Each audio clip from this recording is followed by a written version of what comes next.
Ernie with TRB. Today we're going to talk about the different types of carry methods.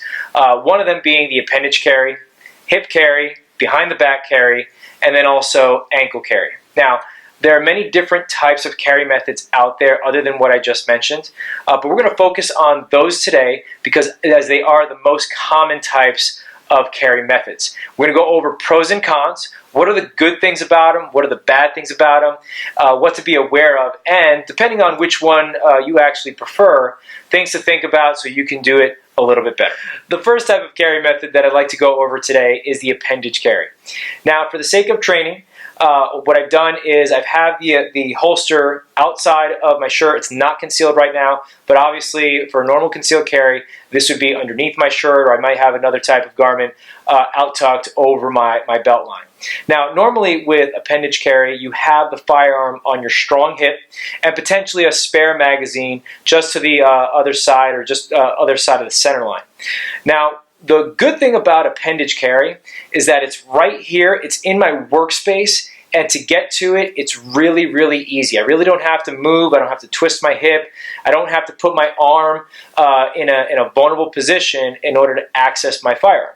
If I'm driving, same kind of thing. It's right here, and I can actually access it without really that much movement while driving or seated or anything like that.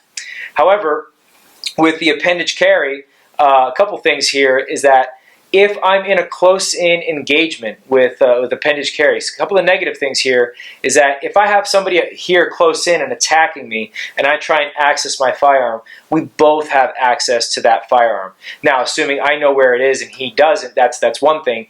But the moment I reach for a firearm, my attacker, if we're close in, doing a little bit of hand-to-hand, he's going to have access to that firearm too. So that's one of the things you want to be careful of with appendage carry. The other thing with appendage carry is really just sitting and standing up. Now, this is something some people say is comfortable for them with appendage carry, where the barrel of the firearm is not really bothering them inside their thigh or hip.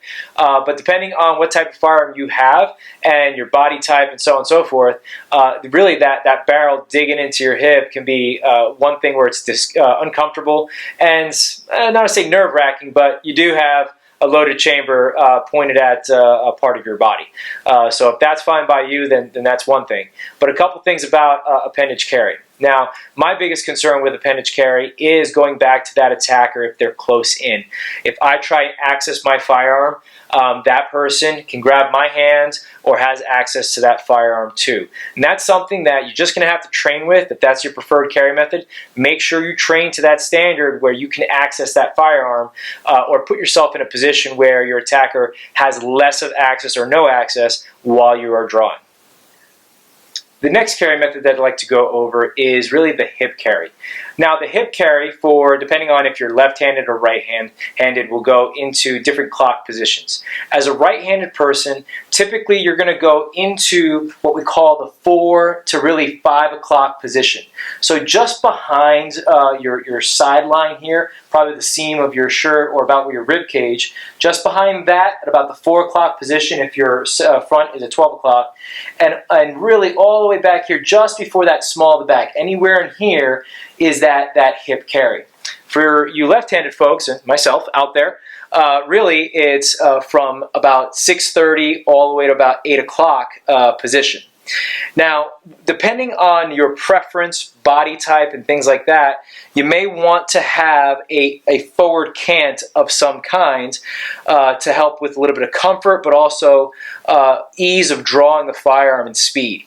Now, some folks will prefer more of a straight up and down, and that's a normal, really no cant. But then some folks will like a little bit of a forward cant, typically 15 degrees, which is called the FBI cant. Now, with that forward cant, whether left or right side, that allows you to run your strong hand up the side of your leg, and really your hand will naturally find the grip of that firearm. Now, pros and cons with this particular carry method. You're actually taking advantage of really the small to back, kind of like the small to back carry, where the arch that you have will hide much of the grip here in that firearm in that arch area. So assume that I have a piece of garment over my belt line. Not many people will see the butt of the firearm because of the arch or the small of my back. So you're taking advantage a little bit of that small of the back kind of feel.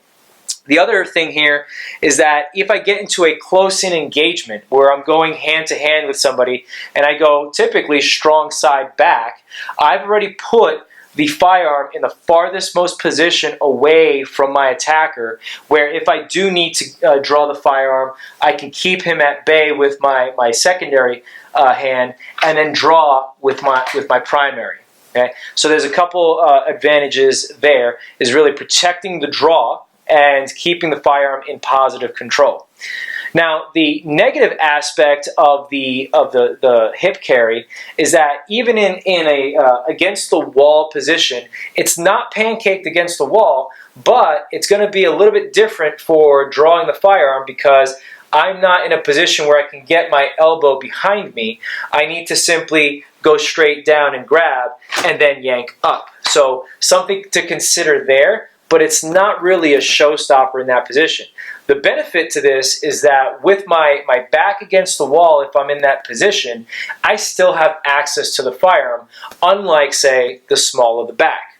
I also have the firearm in a position where it's a little bit harder. If I'm going to blows, yes, my attacker may be within arm's length, and yes, they might have a little bit of access to the firearm, but certainly unlike the appendage carry, it's a little bit farther away, perhaps a little bit harder, and the butt of the firearm is actually pointing away from their hand, making it harder for them to grab. So again, not a perfect situation, but it's actually, in my opinion, better than having the appendage carry when my back is against the wall and I'm in a close-in fight.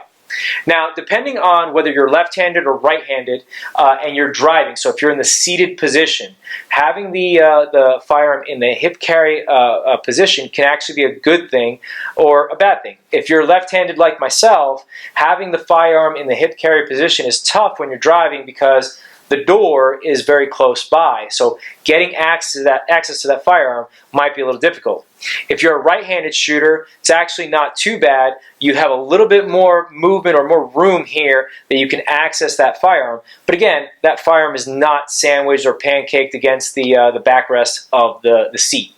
Another thing to consider about driving, whether it be appendage carry or even hip carry, is that you have the seat belt. So if your seat belt point is right here and you're right-handed, as most folks are, being careful with that seatbelt locking position and where that firearm is. So that's another thing to think about with the hip carry method. Now, of the three, whether it be appendage or small of the back, the hip carry method kind of gives you the best of both worlds because not quite in the front here. It's a lot more comfortable to sit down and it's still accessible whether you're in back against the wall or keeping the firearm in positive control if you're in a close-in fight.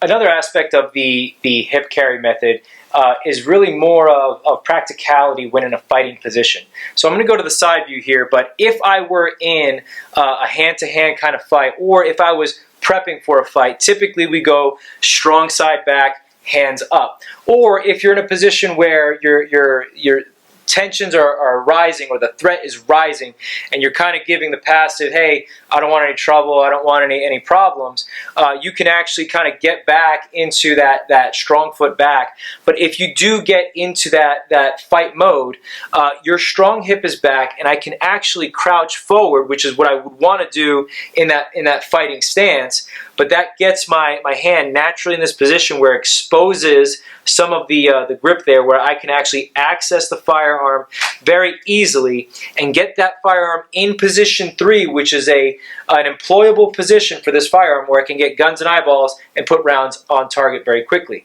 So like the appendage carry, in this position I can get the firearm up and into the fight very, very quickly. The next carry method that I'd like to go over is the small of the back carry. Now, small to the back carry, some people prefer it because it's comfortable. It keeps the firearm outside of the front and side of the belt line, making it actually easier to conceal because of the arch in the small of the back. Depending on your body type, that would work for you. So if you're standing up straight, we have a natural arch in our back where the print of the firearm can hang out and hide. The aspect with the small of the back that I'm not too keen on is really having that firearm, and depending on what kind of holster, being in a position where my arms can't really get to without being in a position of vulnerability. So if for whatever reason my attacker or somebody who wants to come up behind me and get my gun, it knows where it is, it's actually easy for someone to come up from behind and grab that gun from your small to back carry. The other thing with small to back is if I get into that close-in fight and we do wind up going to blows where I'm against the wall, that firearm is now taken out of the fight because now my back is pressing the firearm, pancaking it to that wall, making it very, very hard for me to access that firearm. So that's another thing to consider. And further, even on the normal draw, when we do the behind the back or small to back carry, I'm having to put my primary hand in kind of like a chicken wing position, which is vulnerable in a close-in fight.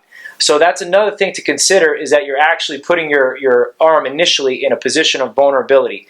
Now, if you have good training, you can simply just draw the firearm down, bring it to your position 4, and present out. Not necessarily a problem. But it's very easy in the heat of the moment to get more of that swing coming from the small of the back. So a couple things about the small of the back. Sometimes, yes, it could be a little bit more comfortable and it can conceal or hide the firearm a little bit better. But consider some of the factors when you're either in a close-in fight, having that firearm pancaked on the wall, or just simply having to put yourself in a position of vulnerability in order to get that firearm out. And further, be in a position where an attacker cannot come up behind you and disarm you very easily without really you knowing, because all your senses and your strong points are in your front and not in your back. The next carry method that I'd like to go over is the ankle carry. Now, the ankle carry, in my opinion, is good for a backup carry position, not necessarily as a primary. And a couple of reasons why. In order to draw the firearm, I need to take a knee and I need to take my eyes off the target, most likely, in order to draw that firearm. I also have another factor of clearing the garment, in this case the pant leg, high enough where I can get that draw. So there's a couple different factors that I have to overcome in order to properly get that gun into the fight. So one thing, if I'm going to do ankle carry, then I'm going to go ahead and practice. So train until that is super proficient and you can do it very easily. And that'll help you overcome some of those factors. But with regards to ankle carry, a couple things here. I need to take a knee, as I'm demonstrating here, take my eyes potentially off the threat, and then clear whatever hasn't come up from that pant leg. Clear it high enough in order to get that gun exposed. Now, a couple things to know here. This is not 100% rigged for my ankle, and I'm wearing a pair of boots, so the firearm is going to sit a little higher. Therefore, I need to clear more of the pant leg. And again, this is not a rig specifically for the ankle. This is more of an improvisation for the purposes of this video.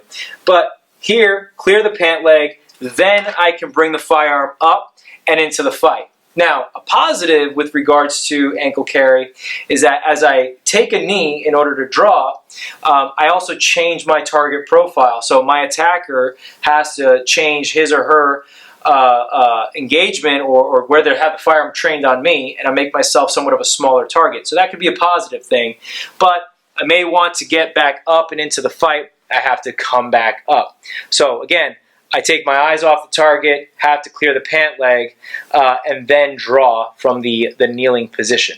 So again, the ankle carry is, again, in my opinion, not necessarily a primary type carry method, but more of a backup, where you have your primary on your hip or somewhere in that vicinity, and if that fails, then you have the ankle as a backup, and it's particularly a smaller type firearm rather than a full-size carry type firearm. Hope you enjoyed the video today. as we talked about different types of carry methods, whether it be appendage, small of the back, hip, or even ankle carry. Now again, these are just points and opinions that I've come up with that I've found to be pro or con for each carry method. However, what it boils down to, whichever carry method that you prefer, make sure you train to a standard, make sure that you train to a level of proficiency where you can get that firearm in the fight as quick as possible and get rounds accurately on target, again, as quick as possible. Also, click to the right and join us on our website for any CCW classes or information. Love to have you join for our CCW classes here in Orange County.